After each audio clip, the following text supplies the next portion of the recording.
Hi friends, welcome to ಗಮನ್ ಲೋಕ. ಮತ್ತೊಂದು ಹೊಸ ವಿಡಿಯೋಗೆ ಸ್ವಾಗತ.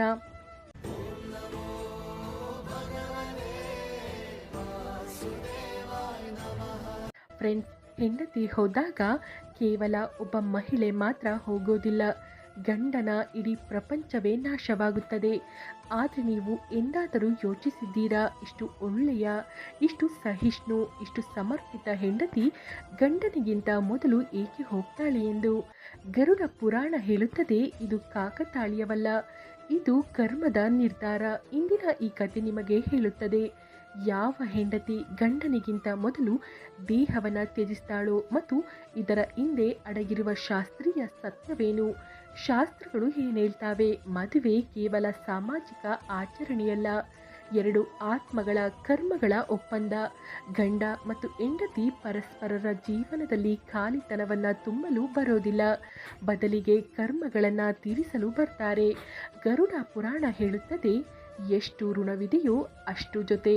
ಆದ್ದರಿಂದ ಪ್ರತಿಯೊಬ್ಬ ಹೆಂಡತಿಯು ಜೀವನದುದ್ದಕ್ಕೂ ಜೊತೆಯಾಗಿರಬೇಕೆಂದು ಅಗತ್ಯವಿಲ್ಲ. ಅನೇಕ ಹೆಂಡತಿಯರು ಇಂದಿನ ಜನ್ಮದಲ್ಲಿ ಯಾರಾದರೂ ಪುರುಷನ ತಾಯಿ, ಸಹೋದರಿ, ಹೆಂಡತಿ ಅಥವಾ ಆಧಾರವಾಗಿರ್ತಾರೆ. ಆ ಋಣವನ್ನು ತೀರಿಸಲು ಅವರು ಮತ್ತೆ ಬರ್ತಾರೆ. ಸೇವೆ ಪೂರ್ಣಗೊಂಡಾಗ, ಸಹಿಷ್ಣುತೆಯ ಮಿತಿ ಪೂರ್ಣಗೊಂಡಾಗ, ತ್ಯಾಗದ ಲೆಕ್ಕ ಮುಗಿದಾಗ ಆತ್ಮವನ್ನು ಆ ದೇಹದಲ್ಲಿ ಉಳಿಸಿಕೊಳ್ಳಲು ಯಾವುದೇ ಕಾರಣವಿರೋದಿಲ್ಲ. ಆದ್ದರಿಂದ ಹೆಂಡತಿ ಗಂಡನಿಗಿಂತ ಮೊದಲು ಹೋಗ್ತಾಳೆ. ಯಾವ ಹೆಂಡತಿ ಗಂಡನ ಕರ್ಮದ ಭಾರವನ್ನು ತನ್ನ ಮೇಲೆ ತೆಗೆದುಕೊಳ್ತಾಳೋ? ಕೆಲವು ಹೆಂಡತಿಯರು ಗಂಡನ ತಪ್ಪುಗಳನ್ನು ಮುಚ್ಚುತ್ತಾರೆ, ಮನೆಯ ಬೆಂಕಿಯನ್ನು ತಮ್ಮ ಮೇಲೆ ತೆಗೆದುಕೊಳ್ತಾರೆ, ಎಲ್ಲರನ್ನ ಉಳಿಸಲು ಪ್ರಯತ್ನಿಸ್ತಾ ತಮ್ಮನ್ನು ತಾವೇ ಕಳೆದುಕೊಳ್ತಾರೆ. ಗರುಡ ಪುರಾಣ ಹೇಳುತ್ತದೆ, ಯಾವ ಆತ್ಮವು ಇತರರ ಕರ್ಮವನ್ನು ತನ್ನ ಮೇಲೆ ತೆಗೆದುಕೊಳ್ಳುತ್ತದೆಯೋ ಅದರ ದೇಹವು ಬೇಗನೆ ತಣಿಯುತ್ತದೆ. ಇದು ಶಿಕ್ಷೆಯಲ್ಲ, ಇದು ತ್ಯಾಗದ ಫಲಿತಾಂಶ. ಅನೇಕ ಮನೆಗಳಲ್ಲಿ ಹೆಂಡತಿ ಮಾತನಾಡೋದಿಲ್ಲ, ದೂರು ನೀಡೋದಿಲ್ಲ, ಆದರೆ ಪ್ರತಿದಿನ ಒಳಗಿನಿಂದ ಒಡಿತಾಳೆ. ಶಾಸ್ತ್ರಗಳು ಹೇಳ್ತಾವೆ, ಆತ್ಮವು ಪ್ರತಿದಿನ ಅಳುತ್ತಾ ಮತ್ತು ದೇಹವು ನಗುತ್ತಾ ಇದ್ರೆ ದೇಹವು ಹೆಚ್ಚು ದಿನ ಉಳಿಯೋದಿಲ್ಲ. ಅಂತಹ ಹೆಂಡತಿಯರು ಬೇಗನೆ ಅನಾರೋಗ್ಯಕ್ಕೆ ಒಳಗಾಗ್ತಾರೆ, ಇದ್ದಕ್ಕಿದ್ದಂತೆ ಹೋಗ್ತಾರೆ. ಏಕೆಂದರೆ ಆತ್ಮವು ಇನ್ನು ಮುಂದೆ ಭಾರವನ್ನು ಹೊರಲು ಸಾಧ್ಯವಿಲ್ಲ. ಪ್ರತಿಯೊಂದು ಆತ್ಮವು ಪ್ರತಿ ಜನ್ಮದಲ್ಲಿ ಪ್ರತಿ ಪಾತ್ರವನ್ನು ನಿರ್ವಹಿಸಲು ಬರೋದಿಲ್ಲ. ಕೆಲವು ಹೆಂಡತಿಯರು ಗಂಡನಿಗೆ ದಿಕ್ಕು ತೋರಿಸಲು, ಸಂತಾನವನ್ನು ನೀಡಲು, ಕುಟುಂಬವನ್ನು ಒಗ್ಗೂಡಿಸಲು ಬರ್ತಾರೆ. ಈ ಉದ್ದೇಶ ಪೂರ್ಣಗೊಂಡಾಗ ಆತ್ಮವು ಮುಂದಿನ ಹಂತಕ್ಕೆ ಹೋಗಬೇಕಾಗುತ್ತದೆ. ಗರುಡ ಪುರಾಣ ಹೇಳುತ್ತದೆ, ಯಾರ ಕಾರ್ಯವು ಪೂರ್ಣಗೊಂಡಿದೆಯೋ ಅವರ ನಿಲುಗಡೆ ಕೊನೆಗೊಳ್ಳುತ್ತದೆ. ಲೋಕ ನಂಬಿಕೆಯ ಪ್ರಕಾರ ಹೆಂಡತಿಯು ಮೊದಲು ಹೋಗೋದು ದುರಾದೃಷ್ಟ. ಶಾಸ್ತ್ರಗಳು ಹೇಳ್ತಾವೆ, ದುರಾದೃಷ್ಟವಲ್ಲ, ಇದು ಕರ್ಮದ ಸಮತೋಲನ. ಅನೇಕ ಬಾರಿ ಹೆಂಡತಿಯು ಹೋಗೋದು ಗಂಡನನ್ನು ಮುರಿಯೋದಿಲ್ಲ, ಬದಲಿಗೆ ಎಚ್ಚರಿಸುತ್ತದೆ. ಅನೇಕ ಪುರುಷರು ಹೆಂಡತಿಯ ಮರಣದ ನಂತರ ಭಕ್ತಿ, ಸಂಯಮ ಮತ್ತು ಸೇವೆಗೆ ಹೋಗಿದ್ದಾರೆ. ಮರಣದ ನಂತರ ಹೆಂಡತಿ ಎಲ್ಲಿಗೆ ಹೋಗ್ತಾಳೆ? ಗರುಡ ಪುರಾಣದ ಕಠಿಣ ಸತ್ಯ ಇದು. ಮರಣದ ನಂತರ ಯಾವುದೇ ಹೆಂಡತಿ ಹೆಂಡತಿಯಾಗಿ ಉಳಿಯೋದಿಲ್ಲ. ಅವಳು ಕೇವಲ ಆತ್ಮ. ಗಂಡನು ಅವಳ ಪುಣ್ಯವನ್ನು ತೆಗೆದುಕೊಳ್ಳಲು ಸಾಧ್ಯವಿಲ್ಲ, ಅವಳ ಪಾಪಗಳನ್ನು ಹಂಚಿಕೊಳ್ಳಲು ಸಾಧ್ಯವಿಲ್ಲ. ಪ್ರತಿಯೊಂದು ಆತ್ಮವು ತನ್ನ ಕರ್ಮಗಳೊಂದಿಗೆ ಏಕಾಂಗಿಯಾಗಿ ಪ್ರಯಾಣಿಸುತ್ತದೆ. ಹೆಂಡತಿಯು ಮೊದಲು ಹೋಗೋದು ಗಂಡನಿಗೆ ಒಂದು ಸಂಕೇತ, ಈಗ ನೀನು ಏಕಾಂಗಿಯಾಗಿ ಮುಂದುವರಿಯಬೇಕು, ಈಗ ನೀನು ನಿನ್ನ ಕರ್ಮವನ್ನು ನೋಡಬೇಕು, ಈಗ ನೀನು ನಿನ್ನನ್ನು ಅರ್ಥ ಮಾಡ್ಕೊಳ್ಬೇಕು. ಇದ್ದದ್ದು ಸೇವೆಯಾಗಿದ್ದು ಮಾಲೀಕತ್ವವಲ್ಲ. ಈ ನೋವು ಶಿಕ್ಷೆಯಲ್ಲ, ಜಾಗೃತಿ. ಹೆಂಡತಿಯ ಆತ್ಮವು ಗಂಡನ ಸುತ್ತಲೂ ಇರುತ್ತದೆಯೇ? ಶಾಸ್ತ್ರಗಳು ಸೂಚಿಸ್ತವೆ, ಕೆಲವು ಸಮಯದವರೆಗೆ ಮೋಹದ ಕಾರಣದಿಂದ ಆತ್ಮವು ಕುಟುಂಬದ ಬಳಿ ಇರುತ್ತದೆ. ಆದರೆ ಶ್ರದ್ಧಾ, ಪ್ರಾರ್ಥನೆ, ವೈರಾಗ್ಯವಾದಾಗ ಆತ್ಮವು ಮುಂದೆ ಸಾಗುತ್ತದೆ. ಆದ್ದರಿಂದ ಶೋಕವಲ್ಲ, ಶಾಂತಿ ಮುಖ್ಯ.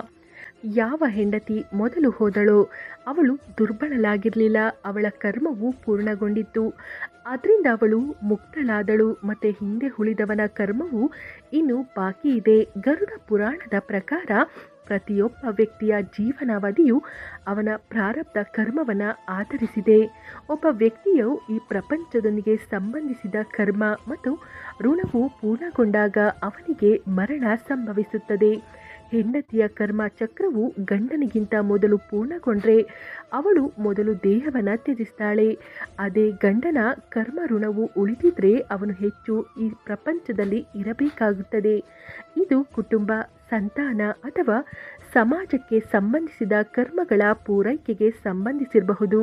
ಹೆಂಡತಿಯ ಇಂದಿನ ಜನ್ಮದ ಕರ್ಮಗಳು ಅವಳ ಜೀವನಾವಧಿಯನ್ನು ಕಡಿಮೆ ಎಂದು ನಿರ್ಧರಿಸಿದರೆ ಅವಳು ಗಂಡನಿಗಿಂತ ಮೊದಲು ಹೋಗ್ತಾಳೆ. ಇದು ಶಿಕ್ಷೆಯಲ್ಲ, ಬದಲಿಗೆ ಕರ್ಮ ಫಲದ ನೈಸರ್ಗಿಕ ಪರಿಣಾಮ. ಪುರಾಣದಲ್ಲಿ ಹೇಳಿರುವಂತೆ ಮರಣದ ಸಮಯವು ಹಿಂದಿನ ಜನ್ಮಗಳ ಸಂಚಿತ ಕರ್ಮಗಳಿಂದ ನಿರ್ಧರಿಸಲ್ಪಟ್ಟಿದೆ. ಹೆಂಡತಿಯು ಇಂದಿನ ಜನ್ಮದಲ್ಲಿ ಬ್ರಾಹ್ಮಣ ಹತ್ಯೆ, ಗುರುಗಳ ಅಪಮಾನ ಅಥವಾ ಇತರರ ಮಹಾಪಾಪಗಳಂತಹ ಆಯುಷ್ಯವನ್ನು ಕಡಿಮೆ ಮಾಡುವ ಕರ್ಮಗಳನ್ನು ಮಾಡಿದರೆ ಅವಳ ಆಯುಷ್ಯವು ಚಿಕ್ಕದಾಗಿರಬಹುದು. ಗರುಡ ಪುರಾಣದ ಪ್ರಕಾರ ಅಕಾಲದ ಮರಣದ ಕಾರಣಗಳಲ್ಲಿ ಇವುಗಳನ್ನು ಕೂಡ ಸೇರಿಸಿವೆ. ಹೆಚ್ಚು ಹೊತ್ತು ಮಲಗೋದು, ಬ್ರಹ್ಮ ಮುಹೂರ್ತವನ್ನು ಅಪಮಾನಿಸೋದು, ಅಳಸಿದ ಅಥವಾ ತಾಮಸಿಕ ಆಹಾರ ಅಥವಾ ಪರಪುರುಷನ ಮೇಲೆ ಕೆಟ್ಟ ದೃಷ್ಟಿ, ಗುರು ಅಥವಾ ದೇವತೆಗಳನ್ನು ಅಗೌರವಿಸೋದು ಅಥವಾ ಹಿಂಸೆ, ಮೋಸದಂತಹ ಪಾಪಗಳು ಹೆಂಡತಿಯ ಜೀವನದಲ್ಲಿ ಪ್ರಮುಖವಾಗಿದ್ದರೆ ಆಗ ಅವನ ಮರಣ ಮೊದಲು ಸಂಭವಿಸಬಹುದು. ಅದೇ ವೇಳೆ ಪತಿಯ ಕರ್ಮಗಳು ಹೆಚ್ಚು ಪುಣ್ಯಪೂರ್ಣವಾಗಿದ್ದರೆ ಅವನ ಆಯುಷ್ಯ ದೀರ್ಘವಾಗಿರಬಹುದು. ಇದರಿಂದ ಪತ್ನಿ ಮೊದಲು ಮರಣ ಹೊಂದಾಳೆ. ಇದು ಪತಿ ಪತ್ನಿಯರ ಸಂಬಂಧದಲ್ಲಿನ ಅಸಮತೋಲನವಲ್ಲ, ಬದಲಿಗೆ ವೈಯಕ್ತಿಕ ಕರ್ಮಫಲ. ಗರುಡ ಪುರಾಣದಲ್ಲಿ ಪತಿ ಪತ್ನಿಯರನ್ನ ಅರ್ಧಾಂಗಿಗಳಾಗಿ ತೋರಿಸಲಾಗಿದೆ, ಆದರೆ ಮರಣವು ವೈಯಕ್ತಿಕವಾಗಿದೆ. ಒಂದು ವೇಳೆ ಪತ್ನಿ ಪತಿಯನ್ನ ಅಗೌರವಿಸಿದ್ರೆ ಅಥವಾ ಮೋಸ ಮಾಡಿದರೆ ಅನೇಕ ಮೂಲಗಳಲ್ಲಿ ಹೇಳಿರುವಂತೆ ಇದರಿಂದ ಪತಿಯ ಮರಣ ಮೊದಲು ಸಂಭವಿಸಬಹುದು. ಆದರೆ ಇದಕ್ಕೆ ವಿರುದ್ಧವಾಗಿ ಪತಿಯು ಪತ್ನಿಯೊಂದಿಗೆ ಕ್ರೂರವಾಗಿ ವರ್ತಿಸಿದರೆ, ಉದಾಹರಣೆಗೆ ಅವಮಾನ, ಹಿಂಸೆ ಅಥವಾ ಮಾನಸಿಕ ಯಾತನೆ ನೀಡಿದರೆ ಅವನ ಕರ್ಮ ಫಲದಿಂದ ಪತ್ನಿಯ ಆಯುಷ್ಯದ ಮೇಲೆ ಪರಿಣಾಮ ಬೀರಬಹುದು. ಆದಾಗ್ಯೂ ಮುಖ್ಯ ದಂಡವು ಪತಿಗೆ ಮರಣದ ನಂತರ ರೌರವ ನರಕದಲ್ಲಿ ಸಿಗುತ್ತದೆ. ಪುರಾಣದಲ್ಲಿ ಸ್ಪಷ್ಟವಾಗಿ ಹೇಳಿರುವಂತೆ ಮರಣದ ಸಮಯವನ್ನು ಯಮರಾಜನು ಕರ್ಮಗಳ ಆಧಾರದ ಮೇಲೆ ನಿರ್ಧರಿಸ್ತಾನೆ ಮತ್ತು ಇದು ಪೂರ್ವ ನಿರ್ಧಾರಿತವಾಗಿರುತ್ತದೆ. ಪತ್ನಿಯು ಮೊದಲು ಮರಣ ಹೊಂದಿದ್ರೆ ಪತಿಗೆ ತನ್ನ ಉಳಿದ ಕರ್ಮಗಳನ್ನು, ಉದಾಹರಣೆಗೆ ಮಕ್ಕಳ ಪಾಲನೆ ಅಥವಾ ಸಮಾಜ ಸೇವೆ ಪೂರೈಸಲು ಅವಕಾಶ ಸಿಗುತ್ತದೆ. ಗರುಡ ಪುರಾಣವು ಜೀವನವು ಕರ್ಮ ಪ್ರಧಾನವಾಗಿದೆ ಮತ್ತು ಮರಣವು ಅನಿವಾರ್ಯವಾಗಿದೆ ಎಂದು ಕಲಿಸುತ್ತದೆ. ಆದ್ದರಿಂದ ಪತಿ ಪತ್ನಿಯರು ಪರಸ್ಪರ ಗೌರವಿಸಬೇಕು. ಇದರಿಂದ ಇಬ್ಬರ ಕರ್ಮಗಳು ಸಕಾರಾತ್ಮಕವಾಗಿರ್ತವೆ. ಕಥೆಯು ಪತ್ನಿ, ತಾಯಿ ಅಥವಾ ತಮ್ಮವರನ್ನ ಕಳೆದುಕೊಂಡಿರುವ ಮತ್ತು ಇಂದಿಗೂ ಅವರ ಹೃದಯವು ಏಕೆ ಎಂದು ಪ್ರಶ್ನಿಸುವವರಿಗೆ. ಇಂದಿನ ಮಾತುಗಳು ನಿಮ್ಮ ಮನಸ್ಸನ್ನು ತಟ್ಟಿದ್ರೆ ಕಮೆಂಟ್ಸ್ನಲ್ಲಿ ಓಂ ಶಾಂತಿ ಓಂ ಎಂದು ಬರೆಯಿರಿ ಮತ್ತು ಈ ನೋವನ್ನು ಮೌನವಾಗಿ ಅನುಭವಿಸುತ್ತಿರುವ ವ್ಯಕ್ತಿಗೆ ಇದನ್ನು ತಲುಪಿಸಿ. ಸ್ನೇಹಿತರೆ, ಈ ಮಾಹಿತಿ ನಿಮಗೆ ಇಷ್ಟವಾಗಿದ್ದಲ್ಲಿ ದಯವಿಟ್ಟು ಲೈಕ್ ಮಾಡಿ, ಶೇರ್ ಮಾಡಿ. ಹಾಗೆ ಫ್ರೆಂಡ್ಸ್, ಯಾರೆಲ್ಲ ಇನ್ನು ನಮ್ಮ ಚಾನಲನ್ನು ಸಬ್ಸ್ಕ್ರೈಬ್ ಮಾಡಿಲ್ಲ ಅಂದರೆ ದಯಮಾಡಿ ಸಬ್ಸ್ಕ್ರೈಬ್ ಮಾಡಿ. ಧನ್ಯವಾದಗಳು.